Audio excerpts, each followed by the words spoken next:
નમસ્કાર, સમાચારોમાં હું છું આપની સાથે હિરલ મહેતા। પાછલા 24 કલાકમાં રાજ્યના 162 તાલુકામાં વરસાદ નોંધાયો છે અને સૌથી વધારે સાબરકાંઠાના ખેડબ્રહ્મામાં 3.27 ઇંચ વરસાદ ખાબક્યો છે।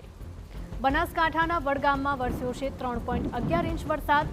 સાબરકાંઠાના વડાલીમાં 2.67 ઇંચ વરસાદ નોંધાયો છે।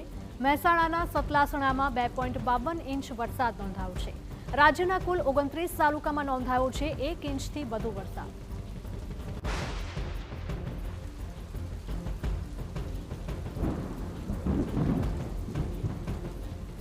વીજળીના કડાકા સાથે ગુજરાતમાં વરસાદ। પહાડી પ્રદેશોથી લઈને ગુજરાત, બિહાર, ઝારખંડમાં પણ ભારે વરસાદની શક્યતા સેવાઈ રહી છે। પશ્ચિમ બંગાળ અને ઓડિશામાં અતિ ભારે વરસાદનું રેડ એલર્ટ આપવામાં આવ્યું છે।